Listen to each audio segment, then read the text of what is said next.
Welcome to Whispers from Other Worlds, where a real human voice guides you, never synthetic, never generated, through quiet stories set in imagined realms. These stories are meant for just-in-time listening, during long drives, while folding the laundry, on quiet evening walks. Use these tales as background company. Let your mind drift among the dust roads of the Veyra Wastes, through wooden shacks and distant convoys.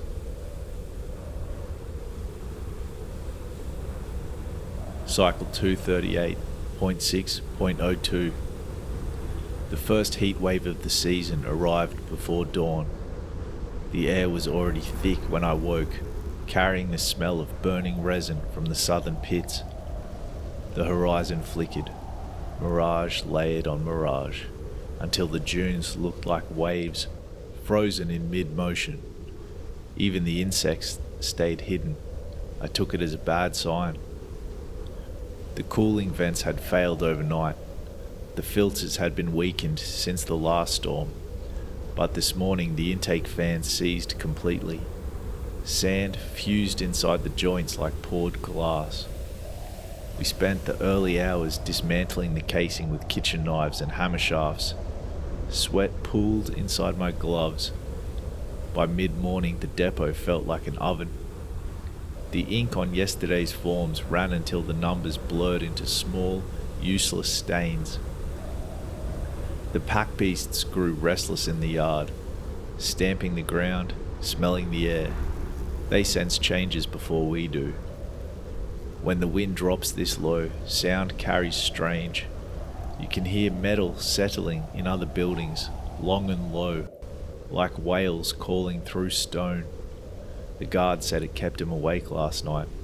I didn't correct them. I heard it as well. At midday, a drifter came in from the west road, staggering under a tarp. Said he'd followed the Union markers from Stack Point, but lost his caravan due to heat exhaustion 2 days out. His lips were cracked white, his boots were shredded. We gave him water in small sips as per the protocol. While he drank, he kept repeating that the sky had changed colour. I asked what he meant. He said the sun had gone pale. Not dimmer, just colder, as if it had forgotten its purpose. He passed out soon after. We set him in the shade and logged him as an unclassified traveller. I'll send a message to Canpost with the next dispatch. If he lives, they can decide what to do with him. By late afternoon, the temperature reached 62 degrees inside the supply hall. We moved the perishables into the sleeping quarters and sealed the door.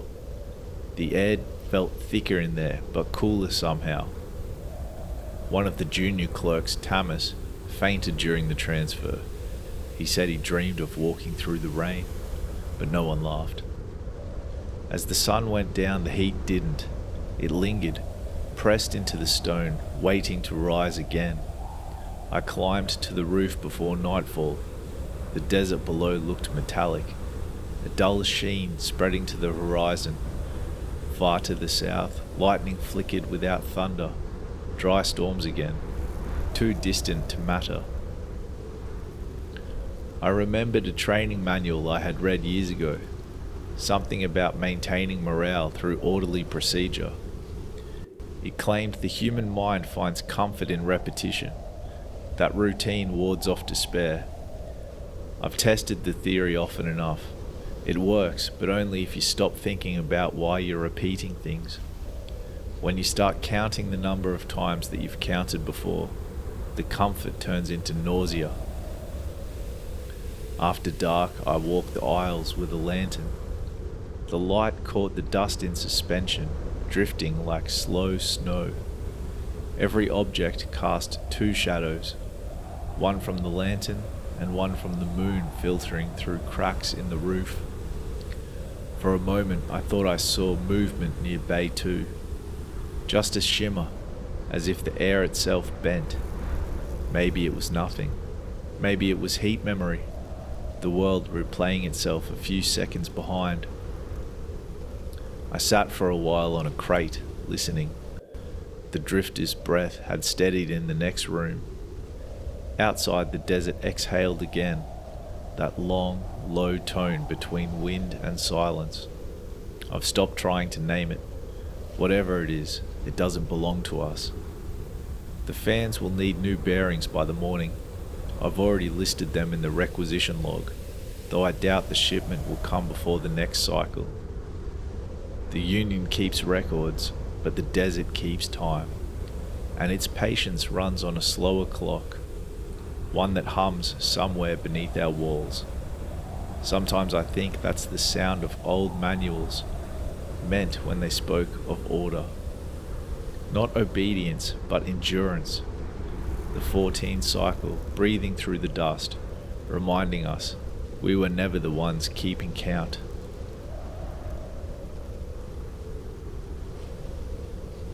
Cycle 238.6.23. A new sand front came in from the east last night. Not a storm, just a slow, grinding wall that crept through the outposts, swallowing the horizon 1 mile at a time.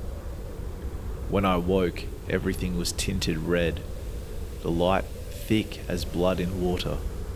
The outer yard fence had vanished completely. Only the tops of the posts showed through the drift, like ribs beneath a shroud. We found the outer patrol shelter, half collapsed. The watchman assigned there, Oren, was gone. His weapon still leaned against the door frame, barrel filled with sand. We followed his trail for an hour before it disappeared into the basin. Could have been the wind, could have been something else. The desert makes all disappearances look natural. I filed him as unaccounted, which is the Union's word for the missing who will not return. Midday heat reached record levels again. The gauges stopped at 68 degrees before the metal warped and locked. We boxed the instruments and went back to writing estimates. Paper burns slower than metal here. I conducted a ration check while the others cleared the ventilation shafts. 7 full water bricks, 9 partials. The pack beasts drink more during dust season, and we can't risk another dehydration spell. Last time it happened, 2 loaders began speaking nonsense, claiming they heard bells underground. It lasted for hours. When they woke, they both said they dreamed of rain that tasted like iron. This evening, while counting copper coils, I felt a new tremor in the floorboards. Faint, rhythmic, like something pacing beneath the foundation. At first I thought it was a wind pressure or settling sand, but the pattern was too precise. Every 7 seconds, 3 short pulses, then a pause. I timed it with the wall clock. The intervals never drifted. Whatever it is, it keeps time better than we do. Tamas says it's the ground cooling after heat expansion, that the rhythm is mechanical, not alive. I didn't argue. It's places like Depot Bastion. The line between those two is thin. The scavenger crews up north claim the old civilizations buried conduits under these basins. Water veins, power tunnels, machines that hum when the air gets dry enough. Maybe they're right. Or maybe the desert just remembers how to sound like us. A trader from the border arrived before sunset, her caravan in pieces.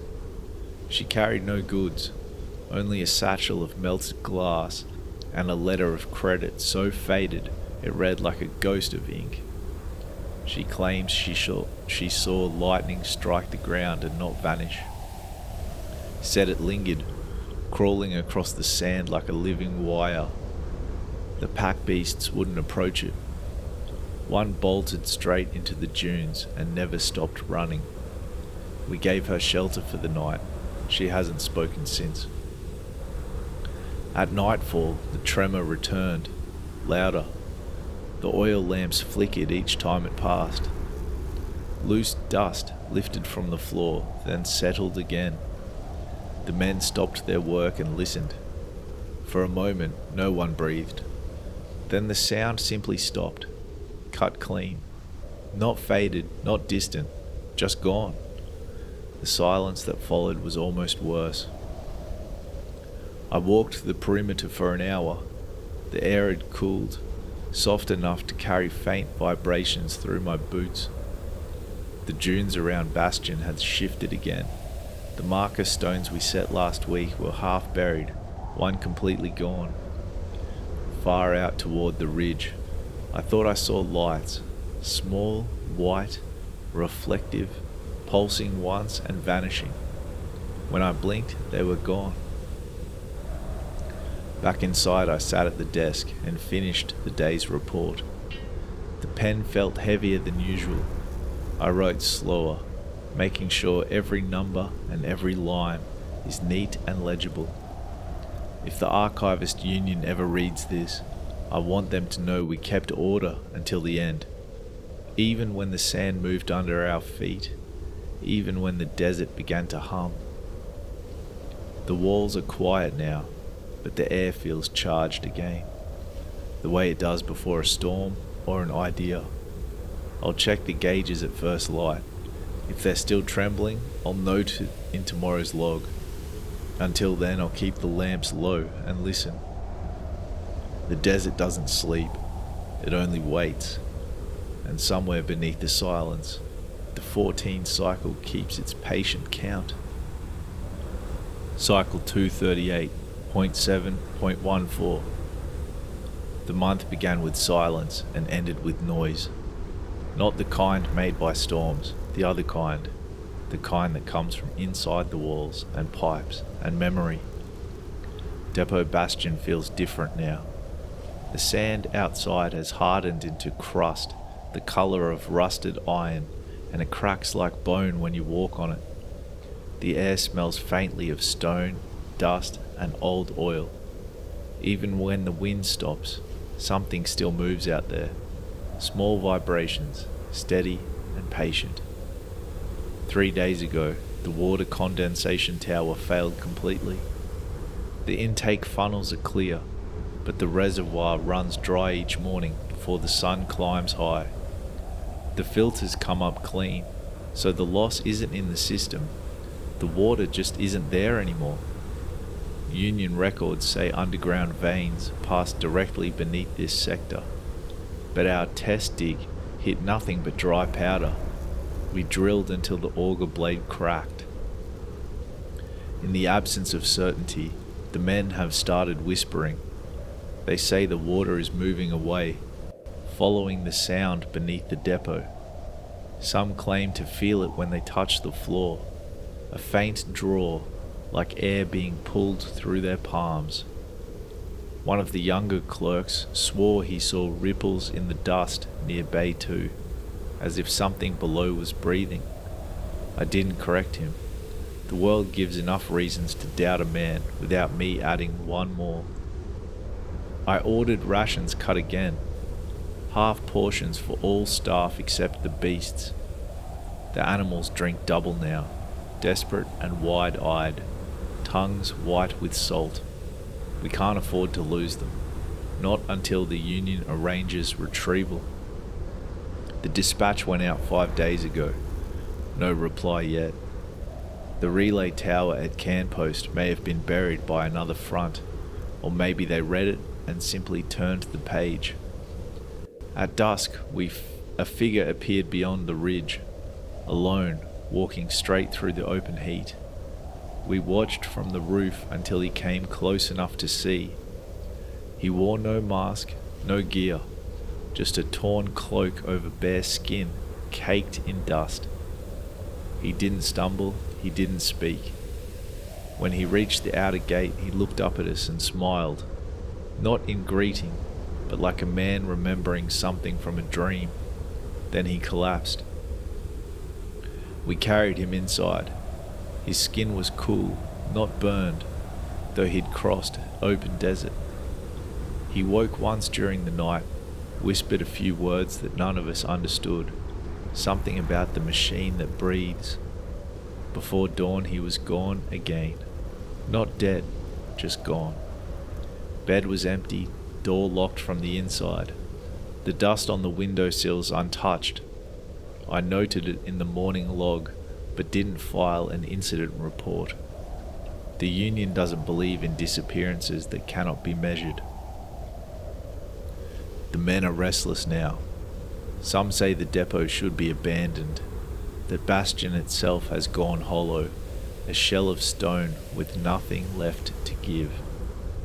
Others insist that headquarters will send relief soon, that faith in procedure is what separates civilization from collapse.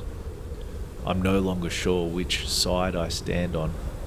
The older I get, the more both feel like the same thing, wearing different uniforms.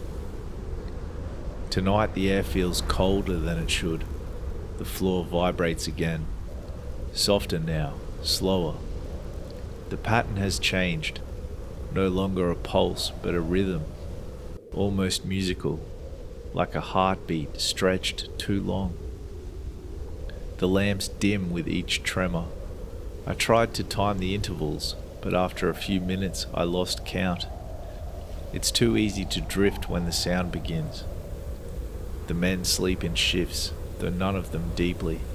I can hear them turning in their bunks, whispering between breaths. Outside the desert hums along. Every now and then, a soft crack echoes beneath the foundation, followed by a sigh through the vents. It's not wind. I know that now. It's something deeper. Maybe the old systems below. Maybe the land just reminding us who built over it. The ink fades faster lately. Heat breaks down the pigment. I write each entry slower, pressing harder so the impressions remain, even if the color disappears. If this book outlasts us, I want whoever finds it to know that we were here, that we kept the ledger, even when the numbers stopped meaning anything. If the vibrations continue through the night, I'll move the staff to the upper bay by morning. The ground feels thinner now. Each report takes a little longer to finish. Each day feels a little more like the last. The desert isn't cruel. It simply refuses to explain itself. And beneath that refusal, I think I can finally hear the 14 cycle breathing back. I arrived from Can Post at noon, under a sky the colour of old brass. The road into Bastion Depot looked like a seam stitched through glass. A heat mirage, layered on heat mirage, layered on heat mirage, until the distance collapsed into glare. My orders were simple enough. Conduct a compliance audit. Verify inventories against the ledger Q238.7 and file a mitigation plan for the ongoing vibrations and the water shortfall. The courier who handed me the packet said it's just paperwork and then wouldn't meet my eyes. Paper often says that, but the land rarely agrees. At the gate, 2 guards waited with cloths pressed to their faces. The air smelled of mineral dust and hot hemp rope. Inside the yard, I counted 3 pack beasts. Ribs were sharp beneath hide, their tongues were pale.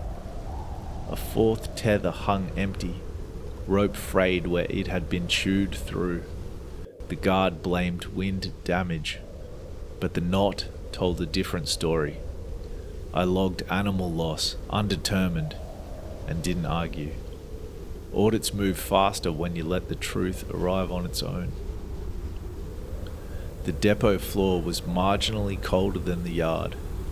Dust drifted through the beams like light, like patient snow. I asked for a desk, a basin, and silence. The quartermaster, Rel, handed me the ledgers and a cup of water measured to the line. He looked like a man who'd learned how to conserve words. I read while he waited. Numbers spoke in their usual unlovely way. Rations down, salt coarse but serviceable, copper intact beneath a green bloom, bandages depleted beyond protocol, water bricks reduced to fragments and hope. I weighted each page with a stone so the air wouldn't curl it. The first tremor came at 13:15. Not a jolt, a pulse. Shelving creaked, lamp oil drew down and recovered, and for a heartbeat, the dust in the air froze, as if held by thought alone. I timed the intervals on a cheap watch from Canpost. 6 counts between the pulses, then 7, then 6 again. I wrote it down without meeting anyone's eyes. In places like this, it's safer to behave as if the strange belongs in the form. Procedure required inspection of the water tower next. The intake funnels were scrubbed clean enough to show my reflection, yet the reservoir stood dry by a half day. I traced the feed lines with my palm. In 3 places, vibration passed through the pipe in a moving wave, forward then back, like breath making up its mind. At each wave, the gauge needle trembled and slumped. I added dynamic pressure anomaly to the form, the union's phrase for when a pipe believes in ghosts. By mid-afternoon, the yard heat grew so intense, the ledger ink began to bloom. I switched to pencil and walked the perimeter with Rel. He showed me the last month's markers. Small stones, stacked, now swallowed to their topmost pebble. He pointed out the abandoned fence line, half buried beneath the eastern drift. The posts looked like bones healing wrong. Far off, a strip of brightness winked from under a dune and then hid again. He said it had been doing that for days. I wrote subsurface reflectivity, periodic, and kept walking. We lost the light early to a curtain of suspended dust. The men cleaned tools by lantern glow, moving slowly to keep sweat from salt burning their eyes. I followed the vibrations into the storage hall, counting the steps between pulses, and stopped at Bay 2. The air there felt heavier, as if filled with a thought so dense it bent the floor. I knelt and pressed my palms to the boards. Warmth, not from heat, but from motion itself. Friction patient and tireless. Rel said quietly that some nights the pattern sounded almost like music. I wrote repeating interval, melodic implication, and kept my voice even. Protocol states any perceived subsurface machinery warrants a ground probe if it's safe, and a call to engineering if it's not. Nothing here is safe, and engineering never answers the phone. So we compromised. Took a hand auger and drilled along the seam where the boards met the wall. The dust that rose smelled faintly of iron, and something sweeter I couldn't name. At a depth of 1.5 hand spans, the auger struck nothing, then something soft, then nothing again. The vibration swelled for a moment, then faded, as if we'd knocked lightly on a door, and whatever lived behind it held its breath to listen. I withdrew the blade and marked the spot with chalk. The evening brought a cooler wind that tasted of stone. The men ate in silence, mouths small and eyes lowered. The clerk named Tamas asked whether the audit would bring water. I recited the process. Findings to Canpost, review by assembly operations, requisition to procurement branch, dispatch through logistics chain, confirmation back to Bastion. It sounded like a joke, told too slowly. He nodded, as if comforted anyway. Procedure is a lullaby when it isn't a curse. At 19:30, the pulses changed. Intervals stretching, snapping short, then holding steady at 5. The lanterns flickered in time. I set the watch down and listened with my breath, The sound moved through the walls and into the desk, made the pencil line tremble under my hand. Rel stood at the doorway and didn't speak. We stayed like that until the pattern stopped, as cleanly as it had begun. No fade, no reason, just ceased. I finished the inventory by lantern and moon. Rations, coils, bolts, beasts, bodies, faith. I wrote the mitigation plan in the narrow space between what can be said and what is true. It offered the usual: reinforced vents, double seal crates, reroute caravans through Hunter's Pass when the heat allows, rotate sleep cycles to mimic cool hours, conserve water by sharing labor that sweats only once.